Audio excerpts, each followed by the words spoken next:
No meu entender, a chacina foi transformadora para muitas pessoas. Eu ia acabar com essa polícia, com esses coronéis da época. Que subiu a escada, passou a correria. Muito a pisada alta, eu falei, isso é polícia. Não matou nenhuma pessoa que é envolvida na vida. Só mataram inocentes. Quando caiu em cima de mim, ele continuou gemendo e tomou um tiro de misericórdia. Eu só me lembro de eu ter acordado já escutando o barulho dos tiros dentro da minha casa. Ganho um tapa na cara, eu ganho porrada da polícia, eu ganho cesta básica, eu ganho Bolsa Família, eu ganho cota racial. Aí explodiu a bomba e começou a dar tiro. O comandante está no seu gabinete, tá? Mas ele não pode se eximir da responsabilidade de qualquer ato do policial na rua. Toda ação tem que ter um comando, não é isso? Senão vira bagunça, você faz o que quer, você faz o que quer, tem que ter comando. E não tinha, por isso o Neto usou uma expressão muito forte, virou um rolo compressor. Porque não foi feita investigação alguma, foi feita uma grande armação, uma trapaça para apresentar uma rápida solução para a chacina de Vigário. Naquele momento em Vigário Geral, ou o processo de Vigário Geral, caminhava cada vez mais a passos firmes para uma grande impunidade. Foi uma coisa terrível. Comadre, Beto tá morto. Nossa. Eu queria dizer assim, que eu acho que estão querendo calar a gente.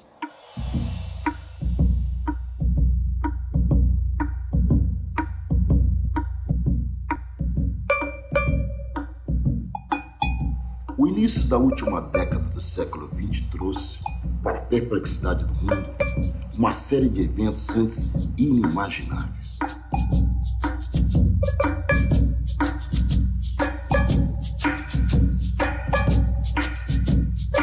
Num país de tradição desprestigiada, os fatos e as memórias se comportam assim. Existem memórias antigas que ficam muito mais perto do que outras bem recentes. E existem fatos recentes que ficam muito mais longe do que outros bem antigos.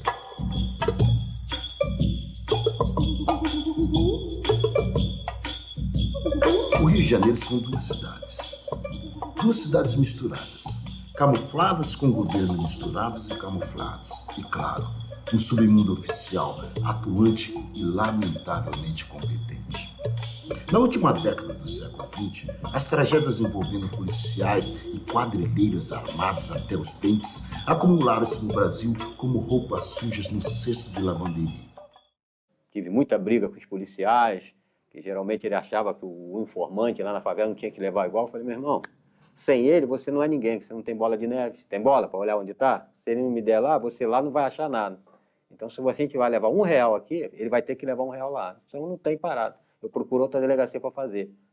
E delegacia é o que não faltava para fazer extorsão. Para o civil, para um comerciante, qual é o valor principal para ele? É o dinheiro, é o material. Para o militar é a honra. A honra é o maior patrimônio que um militar pode ter, isso definido nos próprios regulamentos. E isso eles tiraram de mim, me desonraram. Eu gostava muito de morar aqui, né? Quer dizer, minha mãe só saiu daqui para me ter, mas eu voltei para cá. Eu gostava, a favela de Vigário Geral era muito bom, sabe? Era animada, tudo era motivo de festa. Em julho de 1990, a chacina de Acari deixou a cidadania perplexa. E foram para uma festa na região de Magé e nunca mais voltaram aos seus lares, à sua família. Até hoje não se sabe o sumiço destes jovens. Em junho de 1992, realizou-se no Rio a ECO 92, uma conferência das Nações Unidas sobre meio ambiente e desenvolvimento.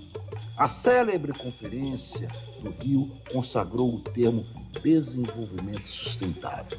Um Rio cheio de chefes de Estado viveu dias de absoluta paz. Parecia um sonho. E com o Rio, o Brasil sonhava. Mas, no dia 2 de outubro, 111 presos foram mortos pela Polícia Militar de São Paulo no motim do Carandiru. 111. Dizem que foi mais, muito mais. No mesmo dia, o presidente Fernando Collor, esperança fugaz de um Brasil novo, era afastado do cargo por corrupção e aguardava o julgamento do impeachment. O Brasil continuava condenado a ir para o inferno sem direito a purgatório. O Rio de Janeiro estava entregue a uma sorte mesquinha, preconceituosa e desinteressada. Sem o brilho dos holofotes, a cidade voltava a seguir sem rumo, sem prumo e sem liderança. O Rio de Janeiro não é uma cidade maravilhosa na paisagem, mas uma paisagem maravilhosa em uma cidade. Parece que falta alguma coisa. A gente tem essa sensação. Não é o fato de ter as favelas, não. Entendeu? Não é o fato de ter 600, 700 favelas no Rio de Janeiro que faz com que o Rio de Janeiro seja uma cidade... Você traz imigrantes de Minas Gerais, da Bahia, do Ceará, para o Rio de Janeiro, com uma cidade maravilhosa. Essas pessoas não têm onde ficar, não têm uma profissão digna. Elas vão para onde? Vão para Santa Marta, vão para Rocinha. Em 1993, o submundo oficial, consciente como um reflexo da cidade maravilhosa no espelho da violência urbana, sobrevivia. A classe dominante, a elite da Zona Sul carioca, politicamente correta, consciente, bonita e impotente, também sobrevivia. Aqui, as pessoas se acomodavam e discutiam teorias sem fundamento. Ali, as vítimas se incomodavam e gritavam por justiça sem esperança. Polícia vai, agride, bate, briga, xinga, ninguém faz nada. Justiça! Justiça! Justiça! Chacina nunca mais! Chacina nunca mais! São dois os Rios de Janeiro. Essa casa aqui é o símbolo da chacina. Minha família toda morreu aqui dentro. É a cidade de morros, baixadas, ruelas e favelas, das armas, drogas e domínio de policiais corruptos. Os traficantes que mataram os 4 policiais souberam que haveria a represália. E se talvez tivessem permanecido dentro do Parque Proletário de Vigário Geral, reagindo a esse grupo de marginais que ali entrou para o Revide, aquelas 21 pessoas talvez estivessem vivas. Era uma comunidade muito sofrida, né? Ela vivia sob a égide dos traficantes e também dos maus policiais que faziam a tal minerada. As operações que a gente fazia era muito grande, envolvia muitos policiais, tinha muito pedido. Entendeu? Chegava um policial, tem um polícia que casou agora, está precisando de um dinheirinho, leva ele para arrumar um dinheirinho e tal. Aqueles negócios a gente ia encaixando. Mas tinha que ter um cuidado danado. A gente só andava de madrugada. De madrugada todos os gatos é pardo, né? Outro é a cidade marca registrada do Brasil. Bela, maravilhosa. A cidade do domínio das ideias avançadas, da geração de tendências, de uma juventude dourada, independente e incluída em todos os privilégios. Livre, liberal e ousada. Em uma, a vida segue feia e em desgraça. Afinal, a luta continua. Na outra, a luta segue linda e cheia de graça. Afinal, a vida continua. É a cidade partida, a cidade escondida na pobreza e onde o serviço público nunca chega. E quando chega, chega matando. Muita gente leva tapa na cara, não consegue, por estar sendo humilhado, acaba se revoltando. Então, quando eu digo que é tapa na cara da polícia. O Estado dá tapa na cara. É a cidade onde a vida parece não valer nada e a violência é a linguagem do cotidiano. Não tinha nada a fazer, eles juntavam 4, 5, entravam no carro e ia fazer merda lá na área do nono. Assaltar viciado, jogar viciado dentro do rio, da costa e matar viciado, entendeu? Foi uma hora vai dar merda. Todos da minha família tinham planos. Uma que ia se casar, a minha irmã mais velha que voltou para casa no dia seguinte, no sábado, para morrer no domingo. Ai. Na madrugada de 23 de julho de 1993, policiais mataram 6 crianças e 2 jovens que dormiam em torno da icônica Igreja da Candelária no centro do Rio de Janeiro. A chacina da Candelária abriu os bicos de gás da indignação. Faltava acender o fósforo. Um mês depois, acenderam. Matar Flávio Negão. Todo mundo tem que matar ele, foi ele que fez, ele tem que pagar com a vida. O que foi decidido era ir lá matar. Ninguém com tramou de ir lá matar a família de crente, era matar Flávio Negão e só acorde. Isso que era o que foi decidido no cemitério. Flávio Negão era o traficante da favela na época. O irmão dele foi minerado pelo sargento Ailton. O sargento PM, Ailton Ferreira dos Santos, era um líder nato. Um policial militar profissional, ousado e inteligente, um desses sargentos de cinema. Rígido na disciplina e respeitado por seus subordinados, sobre quem exercia forte influência. Era um pai. Se ele botasse a mão, meu amigo, aquele ia bater palmo pro diabo sambar, não tinha caô. Ele era muito explosivo, né? A gente chamava de a velha rabugenta, o apelido no grupo era a velha rabugenta. Ele era muito explosivo, não tinha diálogo, não tinha nada. Era violento mesmo. Ele, né? Era um modo dele fazer polícia. Aí o sargento Ailton prendeu e mandou o camarada e ver se arrumava o dinheiro para ele liberar a cocaína para o camarada. O sargento, está sabido que o sargento sequestrou o irmão do Flávio Negão, cobrou 300 mil reais e matou o irmão do Flávio Negão. O sargento PM, Ailton Ferreira dos Santos, era bandido. A chacina de Vigário Geral teve como motivador uma represália, mas uma represália daqueles que eram ligados aos 4 policiais mortos na véspera, em particular o sargento Ailton, que era o grande líder de uma facção militar, mas que se dedicava à prática criminosa, à extorsão, a mineiras. Caíram numa armadilha. Tinha, segundo relatos, mais de 60 homens. Quando eles entraram na rua, eles foram cercados. E só o Ailton teve, que sentava no banco da frente, teve a oportunidade de sair do carro. O resto morreu tudo dentro do carro. No dia que ele morreu, ele estava com 6 armas. Ele andava com uma bolsa pendurada aqui assim, ó, só 357 Speed. E esses policiais, vamos dizer assim, nós descobrimos através de investigações preliminares que estavam, vamos dizer assim, à revelia do centro de comunicação, à revelia do batalhão. Assim, a guarnição não era a original que deveria estar presente. Os 4 PMs foram assassinados a tiros do até então inédito e mega cobiçado fuzil americano de alta precisão AR-15. O fósforo atingiu o gás. E aquilo dava sequência de tiro de 3, dum-dum-dum-dum. Eu parava, dum-dum-dum-dum. E você não conseguia avançar. Eu falava, que porra de arma é que esses caras têm aí que a gente não tem mesmo? A gente tem que pegar. Aí botamos os cachorrinhos em cima. Botamos, um dia eles correram e deixaram lá, depois a gente pegamos. Era um AR-15, porra, bala 5.56, viaja a 900 km por segundo, aquela porra. Aquilo quando entra, a alma já foi pro inferno, quando sai o corpo cai mesmo. Na tarde daquele domingo, o enterro dos militares mortos por Flávio Negão e sua gangue de desequilibrados foi palco de revoltas e promessas de retaliação. Não, que tem que dar uma resposta, então formaram um grupo sem comando, um bando. Policial do 9º Batalhão, DESIP, ex-policial, lixeiro, bombeiro. Nesse dia da assassina eu não fui. E não fui porque eu não quis, não, porque eu ia. E nesse dia da assassina teve 3 enterros. Teve um em Ricardo Albuquerque, que foi do sargento Ailton. Teve um no cemitério de Irajá e teve um lá no cemitério de Campo Grande. O mais concorrido foi do Ailton. E eu era meu amigo, eu fui no do Ailton. No cemitério, estava todo mundo exaltado, policiais civis, policiais militares, eu gritando, falando palavra de ordem, e marcamos, vamos na favela cobrar o prejuízo? Vamos, é mais do que justo, vamos na favela. Aí vem um catuca, não vai porque o choque, na época, estava lá na porta. Aí o cara me ligou, meu irmão, não entra que o choque está na porta da favela.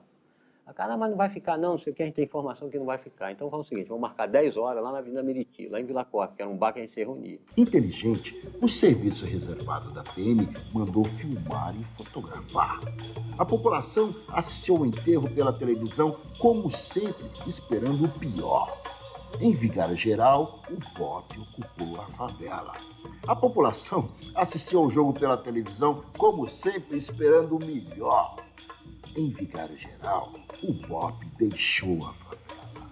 Até hoje ninguém explica por que esse BOPE saiu de lá. Se o BOPE permanecesse na favela, não ia ter chacina. Essa é a grande pergunta. Para onde foi o BOPE? Por que saiu? Quem deu a ordem para retirar o BOPE de lá? Rolaria todo domingo, tinha um baile, uma domingueira que terminava exatamente meia-noite. Tá?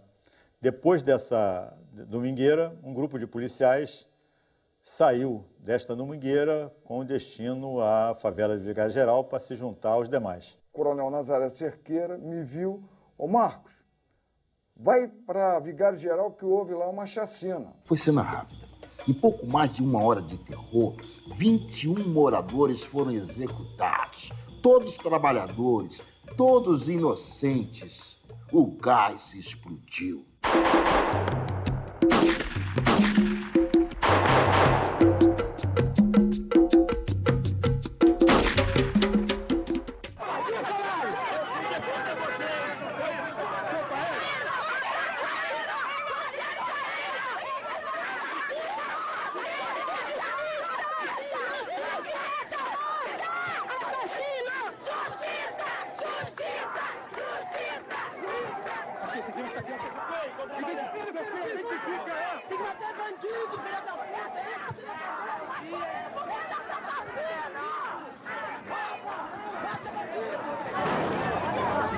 Acordamos numa manhã de segunda-feira com a notícia em todos os jornais de que 21 pessoas tinham sido mortas dentro da favela de Vigário Geral.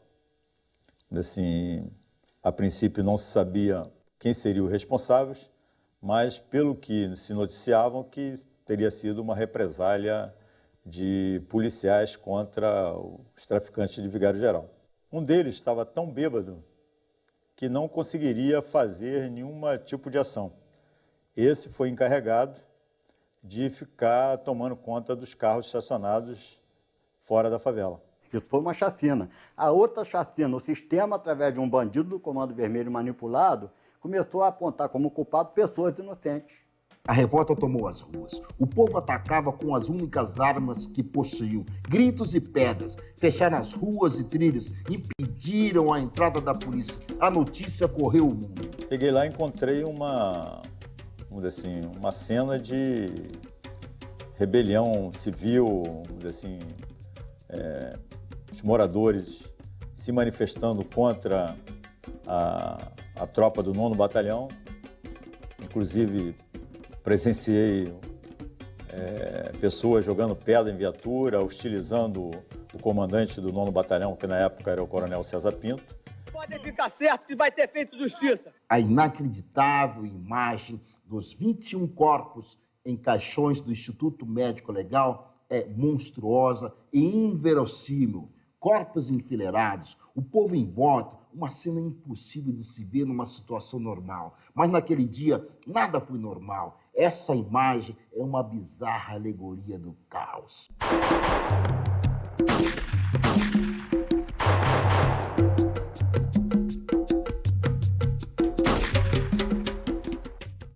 Os moradores só, vamos dizer assim, permitiriam o acesso de perícia, de outros policiais, vamos dizer assim, civis, se o governador e o comandante da PM comparecesse pessoalmente para negociar a retirada dos corpos dentro da favela. As autoridades correram céleres, queriam ajudar, iriam atrapalhar, queriam dar respostas, encontraram muitas perguntas. Quando se investiga um homicídio, ou qualquer fato criminoso, a gente tem que buscar por que aquilo aconteceu.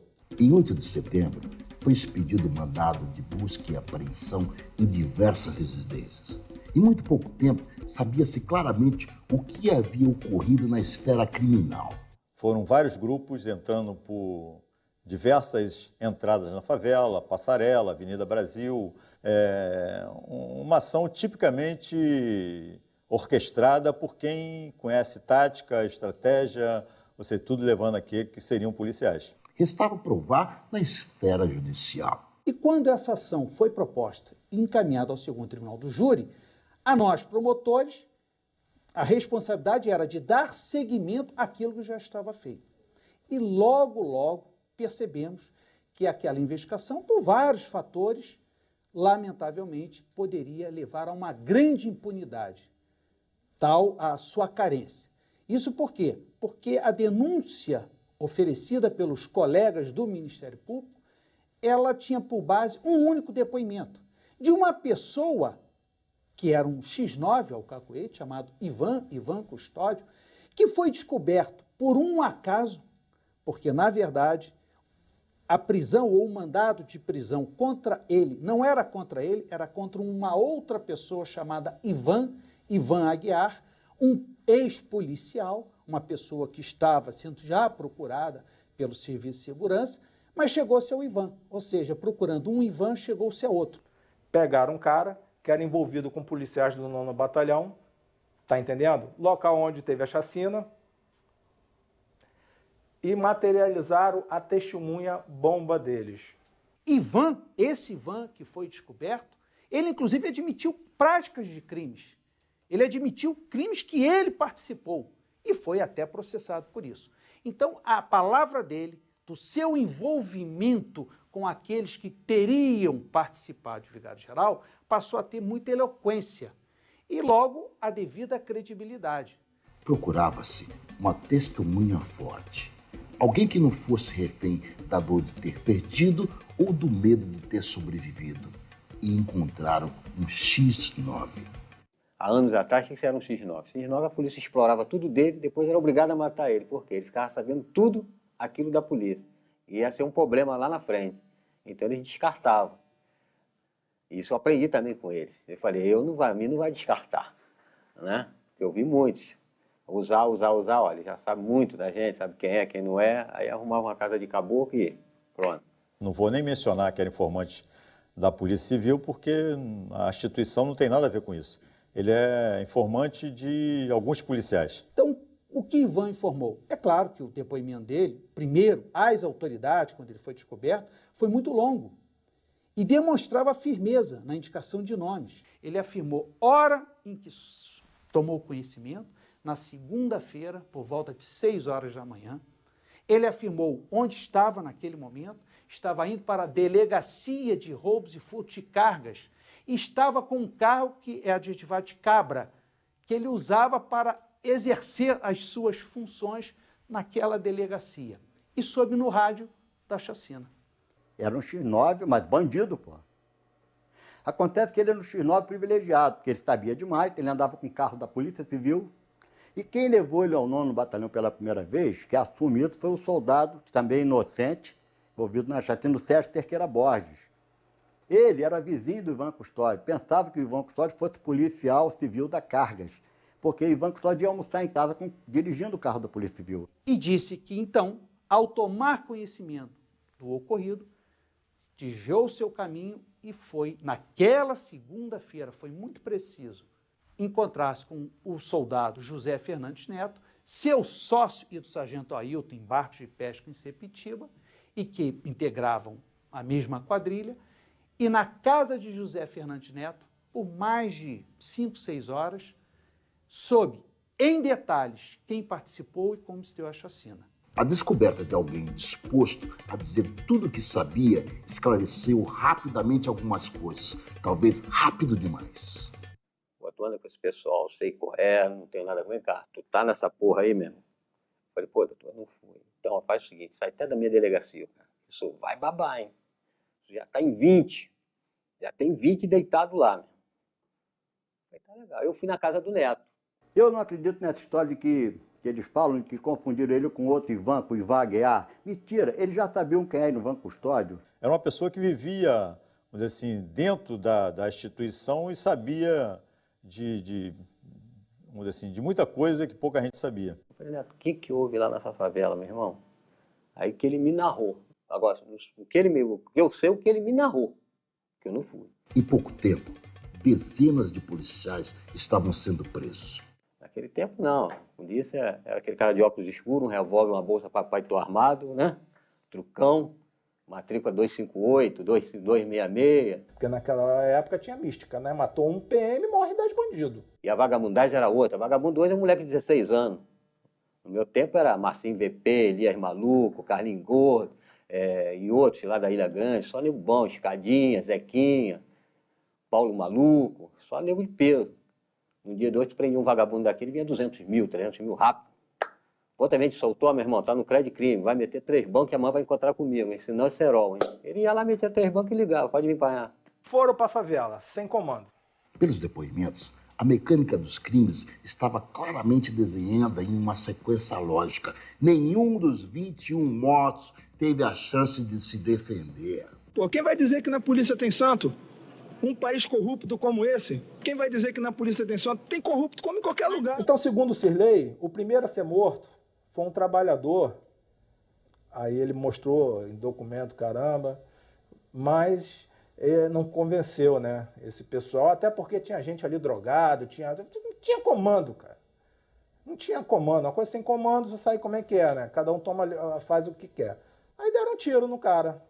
Já começou a lambança deles. Na porta de casa, Edmilson Prazeres da Costa, 23 anos, marmita pronta para o trabalho, foi assassinado pelas costas. Aconteceu que a gente estava indo para nossa casa, minha casa tinha faltado gás, aí fomos na casa da minha sogra, que era a mãe dele, para pegar a marmita. Aí quando a gente entramos dentro da casa, aí o policial foi e chamou ele. Eu só sei que não deu nem tempo dele falar nada, que ele era trabalhador e nem nada. Entraram nessa birosca. Aí o Alexandre Bisseco Farinha. Um grupo entrou no bar. O dono do bar, Joacim Medeiros, 69 anos, foi o primeiro a morrer. O enfermeiro Guaraci Rodrigues, de 33 anos, caiu no salão. No balcão foi morto o serralheiro José dos Santos, de 47 anos. No banheiro caiu o Paulo Roberto Ferreira, 44 anos, motorista. Aí eu levantei, abri a porta e a minha vizinha estava no portão, um copo d'água e um comprimido na mão. E depois ela me empurrou para dentro e falou que eu tinha que ser muito forte, que o meu marido estava morto, que o Paulo estava morto. Barraram ele com 2 caras com revólver, com uma pistola e seguraram. E quando ele gritou, nossa, é minha mulher e minha filha, botaram na cara dela. Aí falou, então deixa ela embora, vem você. Corri, disse, você não faz nada com ele não, que é meu filho, é meu trabalhador. Aí ele foi, quando eles soltaram a camisa dele, deram uns 3 tiros nele, caiu no chão. O pessoal estava comemorando a vitória do Brasil sobre a Bolívia. Aí eles deram geral em todo mundo, aqui está todo mundo limpo e tal. Aí o Bissego foi lá no banheiro do bar, botou uma M14. 14 é uma granada de poder ofensivo, filha da puta. Botou lá, não, vambora, tá tudo certo. Aquilo foi tudo pelos ar, só ali ficou os 5. Isso ele me contando. E quem não morreu, ele matou de tiro. Só que a granada feriu, matou alguns e feriu, mas não matou todo mundo. Aí entrou 2 primeiro, pediram os documentos, aí nós apresentamos o documento, aí esses 2 saíram, quando eles saíram, aí um outro gritou lá, xingou um palavrão lá do lado de fora, jogaram uma bomba e aí começaram a dar tiro em cima de nós. Aí um deles veio e conferiu tiro de fuzil na cabeça de todos eles. Aí a minha salvação foi que o Paulão, ele já vinha baleado, cambaleando, aí caiu por cima de mim e eu fiquei lá deitado, lá fingindo que estava morto. Tá, o serviço aqui dentro do bar já está feito. Meu marido estava caído aqui na porta, ele levou um tiro na boca, quebrou até a dentadura. Aí ele estava caído ali na porta. Aí quando eu entrei, o outro estava caído aqui no chão, estava sentado na cadeira, estava caído assim. Aí eu não aguentei mais, aí eu comecei a gritar, fiquei desesperado, meus filhos me levaram para casa. No depósito, mais 2. O ferroviário Adalberto de Souza, 40 anos, e o metalúrgico Cláudio Feliciano, de 28 anos. O último morreu no corredor, sem saída. Paulo César Soares, 35 anos. 7 mortos. Um sonho que eu tinha, dele hoje poder ter visto minha filha formada, minha filha casada. O sonho foi desfeito no dia 29 de agosto. Pensavam que estavam todos mortos, mas um sobreviveu para descrever aquele horror. Pediram documento, todo mundo apresentou o documento, que era tudo trabalhador mesmo. Foi na hora que jogaram a bomba, vou repetir de novo. Aí saiu de fora da barraca. Aí explodiu a bomba e começou a dar tiro.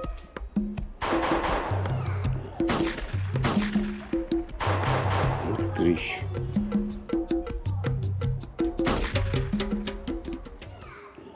Na rua, encontraram o gráfico Kleber Alves, 23 anos. Kleber ia para casa, garantiu que era trabalhador, foi assassinado ali mesmo. O terceiro grupo deu de cara com dois amigos, Clodoaldo Pereira, de 21 anos, e Amarildo Baiense, de 31, assassinados. Depois, executou Hélio de Souza Santos, de 38 anos, metalúrgico desempregado. Mostra o documento. Então, o menino mostrou o documento, o Clodoaldo mostrou. Eu falei, não quero saber do documento. Aí deu um tiro.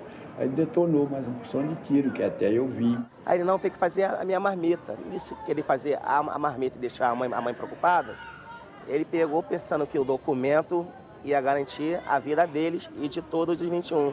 Depois, alguém de uns conhecidos dele passou e viu. E avisou um colega meu. Um colega meu foi lá em casa e falou: ó, mano, seu irmão tá caído, tá morto lá na frente. Na casa em frente, que depois se tornou a Casa da Paz, uma família de evangélicos foi trucidada, chacinada. Naquele dia a gente passou um dia comum, família, porque era domingo, né? E a gente sempre ia para a igreja, todo culto, todo domingo. Era de lei ir para a igreja, porque minha avó sempre foi muito religiosa. Este é o ex-policial militar Leandro Alves da Costa. Não é normal. Apesar do tamanho, carrega uma mente pequena, de larga imaturidade psicológica e possivelmente alguma insuficiência mental. Seu apelido é Bebezão. Dá pra ver. Tu entrou na casa, tirou o capu, rapaz, tu é louco, essas crianças aí. Não tem jeito. Entraram, só que o Neto tava, né? Não, as crianças não. O Neto pegou as crianças, tirou e só mataram as pessoas de idade.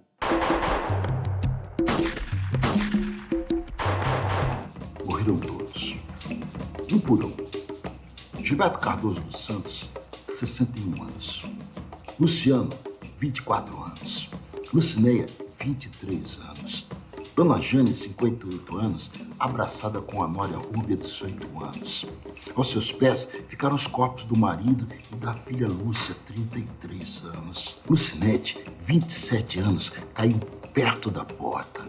Luciene, de 15 anos, morreu dormindo no sofá. Antes de morrer, foi estuprada. Aí eu balancei ela, Luciene, acorda. Quando eu puxei ela, ai, não.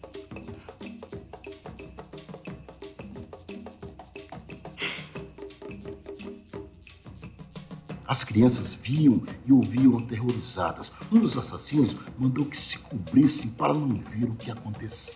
E quando eu fui tentar descobrir a cabeça para poder ver o que estava acontecendo na minha casa, eu senti um policial vir, ele pulou por cima de mim e apontou o fuzil na minha cabeça e pediu que eu não tirasse o cobertor do rosto e continuasse na mesma posição que eu estava, deitada. E eu só me lembro do meu tio falando assim, eu sou trabalhador. Aí ele foi, pegou os documentos, olhou, entregou na mão do meu tio. Aí eu só escutei quando o meu tio falou assim, pelo amor de Deus, o senhor tá vendo que eu sou trabalhador, não me mata não. Aí ele foi, depois eu só escutei os tiros. Aí ele falou pro outro policial, eu vou matar, porque a menina quer, porque quer ver o que a gente tá fazendo aqui. Aí o outro policial falou, não mata as crianças não, as crianças não tem nada a ver. Tá vendo já o que a gente já fez? Aí eles saíram. Aí ele falou, você foi salva pelo gongo. Ainda falou assim, esse policial que tava com a arma apontada pra minha cabeça. Quando os assassinos saíram, encontraram mais um trabalhador. Fábio Pinheiro Lau, de 17 anos, foi o último a morrer. Jamais soube que o matou. Não lhe deram tempo de dizer nada. Achei que ele era um dos homens do Negão e matei, declarou em gravação o policial militar fascínora estuprador Cirlei. Eu não gosto de sair sozinha. Só sair com alguém do meu lado. Porque pra mim, alguém tá me perseguindo. Entendeu? E é muito ruim a pessoa viver assim. A dor não acaba nunca. Vai fazer 18 anos, mas essa dor não apaga. Foi uma dor que marcou todas as famílias, né? Porque hoje a comunidade mudou muitas coisas, mas ficou a marca daquela noite sangrenta que para nós famílias não passou. Que raiva de quem? Que matou foi a polícia. né? Já fomos para a justiça, lutamos, ficamos lá noite e dias, andando e lutando, e acabou em nada, não dizer em nada, porque de ultimamente agora eu soube que o processo de vigário geral tinha acabado, tinha dado baixa. Nesse campo minado de animosidade, desinteresse e desmotivação, a justiça seguia. Porém, um processo, ele é o início daquilo que se espera, realização da justiça. Mas para se julgar alguém, e justiça vem do justo, sentença que condena ou absolve vem de sentimento, o sentir das provas que um processo permite. Para se chegar a uma condenação, e no caso de vigário geral, quem julgaria não seria um juiz togado, um homem letrado na área jurídica, um homem experiente, formado, homem ou mulher, juiz ou juíza, mas sim a sociedade. 7 leigos. Não houve justiça alguma, nem levando em consideração as condenações que poderiam ter sido acertadas. Não me ocorre que exista algum réu de vigário geral preso ainda hoje. Dos 33, vamos dizer assim, indiciados e levados ao tribunal, somente 6 foram condenados. Ivan Custódio identificou cada um dos denunciados e confirmou algumas ligações perigosas e álibis desalentadores. Cumpri o que a justiça decidiu, fui lá, cumpri dia a dia, ano a ano, mês a mês. Então, hoje eu sou um cidadão igual a qualquer e levo uma vida igual a outro cidadão qualquer. Isso, para mim, é um passado. Além da testemunha-chave, havia a esperança de que Jussara Santos, irmã da vítima Edmilson dos Santos, reconhecesse em juízo o homem que matara seu irmão e que tentou matá-la. Jussara foi reconhecer. Foi quase um desastre. Jussara, ela teve o irmão morto assassinado aos seus braços. E ela, inclusive, para a televisão, e eu, antes de ser o promotor do caso, eu assisti essas cenas, ela dizia que aquele que atirou no seu irmão e acabou matando-o, tentou matá-la também. Mas ela diz que parte do capuz caiu. E ela tinha total condição de reconhecer aquele que havia atingido seu irmão. Tua infelicidade dele, o capuz dele caiu. Isso aqui dele soltou na mesma hora e eu encarei ele. Ela foi em juízo submetida a reconhecimento, quer dizer, a reconhecer aqueles policiais, militares e civis que ali estavam presentes, e ela não reconheceu nenhum daqueles acusados.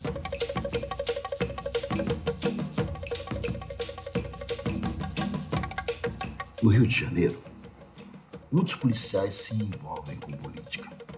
Muitos são eleitos, alguns com dinheiro de extorsões, tráfico de armas e drogas e outros recursos ilegais. É a polícia do Rio, é a política do Rio. Na verdade, eu queria fazer outra coisa, mas meu irmão me convenceu a completar uma nominata, eu ganhei eleição, virei deputado. E foi a desgraça da minha vida, foi ter ganhado esse mandato de deputado. Um desses policiais de notória fama foi o coronel deputado Emílio Laranjeiras. Um homem afável, cordial, um verdadeiro oficial. Eu não gosto de arrego, de PM para bandido de jeito nenhum. Eu não gosto de extorsão de jeito nenhum.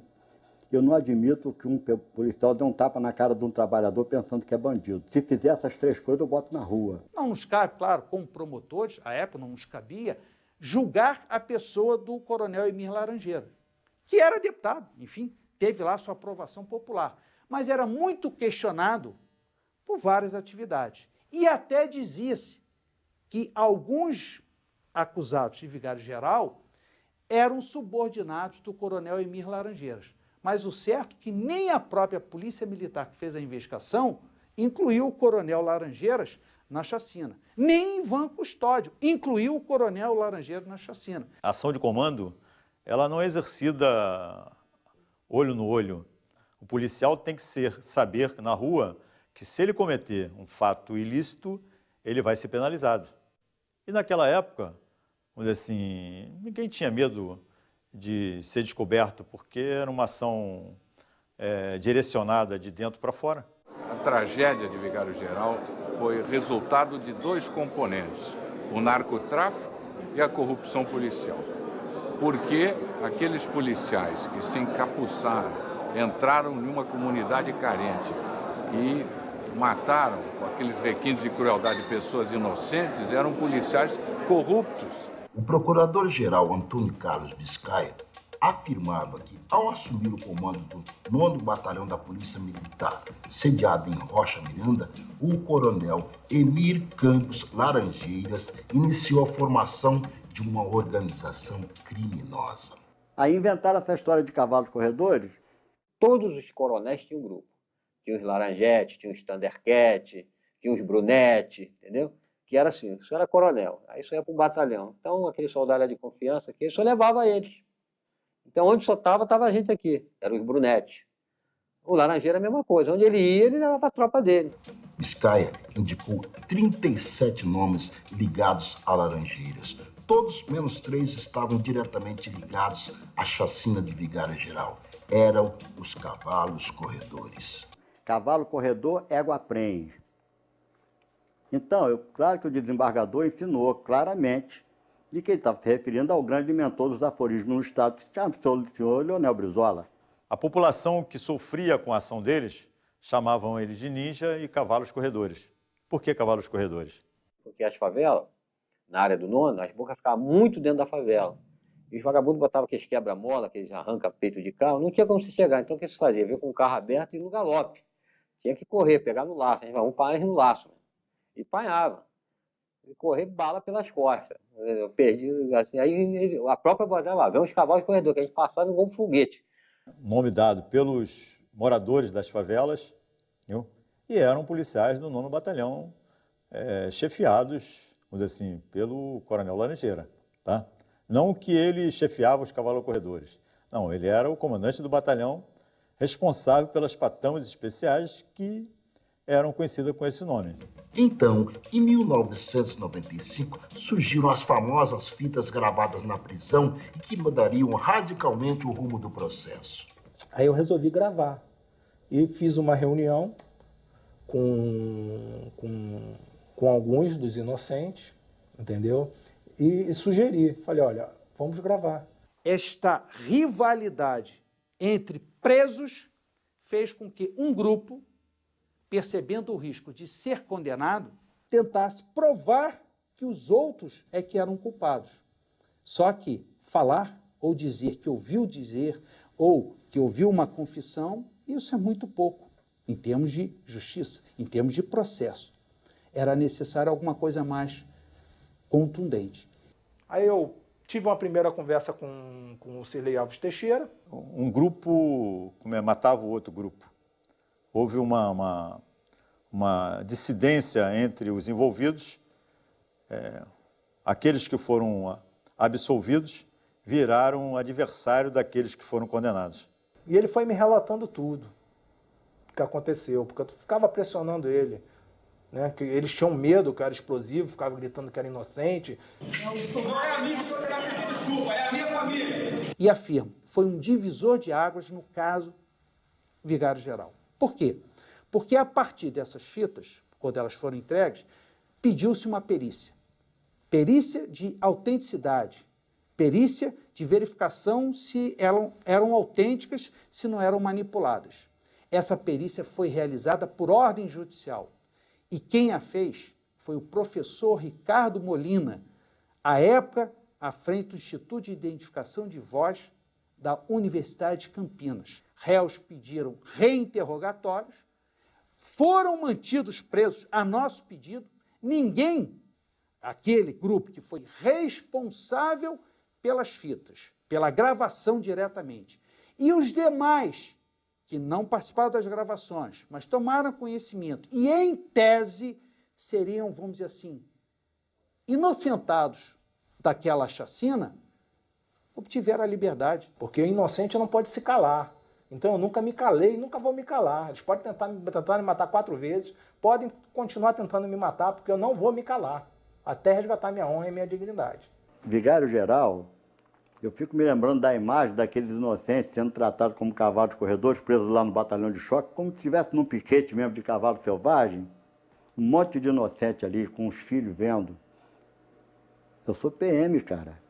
Meus filhos sabem que eu sou PM, nós somos uma família. Finalmente, em 30 de maio de 1997, quase 4 anos após a chacina, realiza-se o primeiro julgamento. O primeiro réu julgado, Paulo Roberto Alvarenga, foi condenado a quase 500 anos de prisão. Dos mais de 50 invasores da favela de Vigário Geral em 1993, 33 foram acusados, 10 morreram no curso do processo, 20 foram absolvidos, 3 estão foragidos. Dos condenados a séculos de cadeia, ninguém está mais preso. Ações como essa, o nível de crueldade, criminalidade organizada envolvendo agentes do Estado, nós tínhamos que ter aí uma penação que fosse por mais longo prazo. A Constituição proíbe a prisão perpétua, mas pelo menos que na execução, no mínimo os 30 anos, pudessem ser cumpridos integralmente. É o mínimo que se espera. Nem me lembro, estou aqui gravando essa história de Vigário Geral, mas nem me lembrava mais disso. Na verdade, eu não quero esquecer, mas também não tenho muito interesse em me lembrar, não. As 21 vítimas inocentes não podem ser esquecidas. Vigário Geral criou uma reação social e popular nunca antes vista no Brasil. Surgiram pela primeira vez as organizações de movimentos sociais ativas e eficientes na luta por resgate de cidadania em favelas. Então, ali em torno de Vigário, a gente nasceu em Vigário, o Vigário nasceu ali, nessa resposta, nessa reação. Não foi planejado, foi uma resposta assim, indignada. Aí você começa a pensar o que fazer, como fazer, e aí encontra um caminho. Né? As pessoas aprenderam a lutar por justiça por conta da nossa luta das famílias de Vigário, né? E também o Afro-Reg também, né? Porque eles chegam a falar que eles foram antes da chacina. Eles podem até ter sido criados antes da chacina, mas eles só foram crescer mesmo, ser reconhecido, foi depois da chacina. Para nós termos uma sociedade mais tranquila, um país mais tranquilo, a sociedade tem que unir. Não adianta ter ONG, não adianta ter fulano e beltrano, porque cada um está fazendo a sua parte, mas quando chega para fazer junto, um quer ser melhor do que o outro, quer aparecer mais do que o outro. E agora não é momento de aparecer, é um momento da gente tentar resgatar uma tranquilidade que nós brasileiros perdemos, principalmente os cariocas. E a gente nunca havia pensado em violência como um assunto assim, de social, de mobilização social. As campanhas eram, em geral, em torno de assuntos sociais. A fome, o emprego, o salário, a democracia. A violência não era tema de movimento social. E nasceu ali, porque foi assim, isso é demais, isso é um absurdo. Meu nome é Iracema Ferreira Medeiros, meu marido era Joacir Medeiros. Era o meu marido, pai dos meus filhos, meu único namorado que eu tive na vida e amei ele e amo até hoje. Peço a Deus que dê a ele o descanso eterno onde ele estiver, coitado. O Rio de Janeiro ainda é assim. As tragédias têm vários lados. A tristeza, um lado só. Lembrar, para não esquecer, encerra este filme com a convicção de que o futuro será sempre e inexoravelmente escrito no presente. Simples assim. Destino? Não. Não. Essa é uma exortação aos que recusam o conformismo do destino e não desistem. As luzes vão se apagando, cai o pano. A imensa maioria dos envolvidos com a chacina de Vigário Geral continua anônima, silenciosa e impune. O choque acabou com o silêncio dos oprimidos, mas não acabou com a promiscuidade entre a polícia e o bandido. Quando homens e mulheres comuns, simples, honestos, ricos e pobres, pessoas bonitas e heróicas puderem buscar e encontrar com brandura os sentidos de cada um na vida, teremos uma sociedade justa e mais igualitária. Nós não esqueceremos.